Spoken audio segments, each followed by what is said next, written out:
Hi Scapper friends, Virginia Greco here with a new project for the design team of the little paper tree. Today I'm going to create two colorful cards using this stencil by Catherine Puller Designs, which is called Perfect Vine Stencil.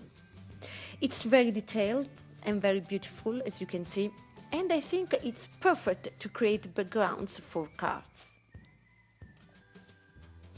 I've taken a piece of smooth white cardstock and now I'm going to temporarily fix the stencil onto it with some washi tape. I like to use washi tape to do so because it does not damage the paper when you remove it.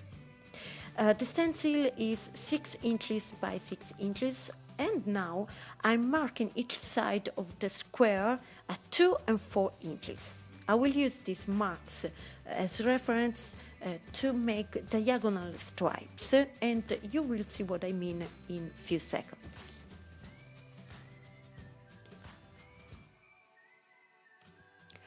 I took a piece of paper and now I'm putting it diagonally on top of the stencil. And I'm making its edge touch the two marks I have done at 4 inches on the top and 2 inches on the right side. I do so to cover the part of my paper square that I don't want to ink at this stage. And I secured the paper with some washi tape and now I can start inking through the stencil using Distress Oxides. This first oxide that I'm using is called Lucky Clover, and I'm going to paint just the top right corner with this one.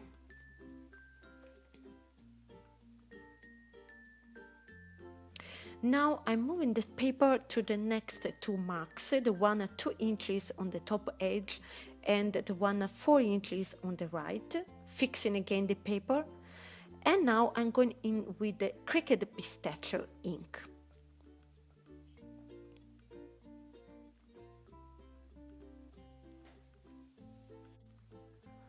I think I needed to re-ink this Distress Oxide because it's not very juicy anymore. Anyway, just take a little bit more time to get the stripe colored. I'm now moving the paper to the diagonal of my square, and this sector is actually going to be yellow, but first I'm adding a bit of twisted citron just along the transition between the two colors to make it a bit more casual. And then I can go in with the squeezed lemonade ink, this very bright yellow. Now, while inking through this stencil, you have to be careful and use a soft hand because you don't want to move too much the internal pieces of the stencil, I mean the loose leaves and branches, because if they lift up, the ink will go below the stencil and we don't want it. We want a clean and neat design. So my suggestion is to move the blending tool from the bottom of each leaf, where it is attached to the branch, towards its tip. Now for the next stripe I'm going to use the fossilized amber ink, which is a very rich yellow. It's one of my favorite Distress Oxides. And again, I'm being very careful not to lift the branches while moving my blending tool around. That's why I'm also using my fingers to keep the branches down.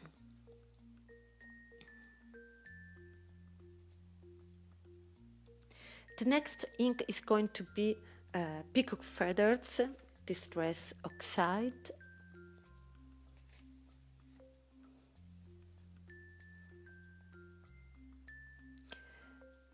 Here I'm not going to have a very smooth transition between the two colors, but actually I'm getting a green stripe in the middle, but it's okay, it's not a problem. Finally, in the corner, I'm using the Faded Jeans Oxide, another of my favorites.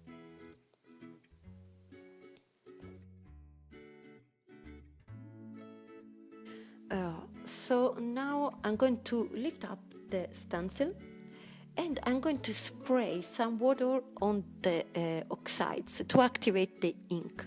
And then I will remove a bit of it with a paper roll. And this produces a blanching effect, which is something that you can do using distress oxide thanks to their particular formula. They are very reactive with water. And I'm going to do so a couple of times and then put my background aside to dry. Now I have taken another piece of white cardstock and I'm going to make another background. I will create a diagonal stripes as before, but this time I'm going to produce a mist effect using sprays. And I started with a rich blue, a shimmer spritz called Sapphire. And now I'm using a Heidi Swap color shine. This is the teal, I love it. Then I'm going to use a vibrant yellow spray by Zinc, and off camera I will also add some drops of gold to it. For the next sector, I'm mixing the Shimmers Vibes called Pop Art ink and a Coral Extreme ink by Tommy Art.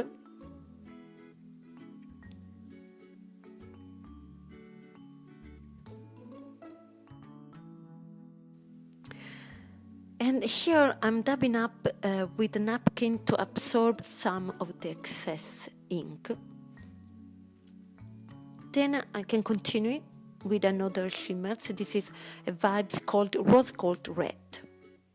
And finally, I'm going to add some Tangerine Dilution ink spray in the corner.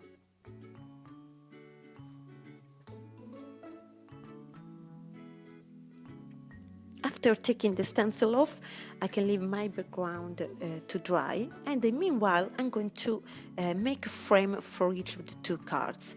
It's going to be about 7 millimeters wide on each side. And I'm using some shiny grey cardstock for one of the two cards and a shiny yellow cardstock for the other one. With this frame I'm going to cover the white border of the card, and actually it's going to go where the frame of the stencil was. Here you can see how I arranged the frames. And for the sentiment of the card on the left, I used silver foam letters by Heidi Swap, and here you can see that they are very shiny. For the second card, I'm going to use these golden words, which were included in a thicker word sticker set. And they spell Lovia, and I'm going to glue them down directly on my colorful background.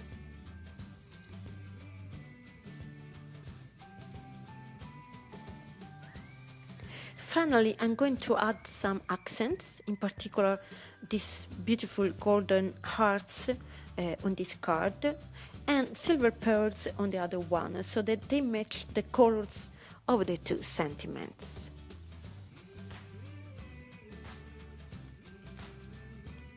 And now my cards are ready. As you can see, they are quite easy.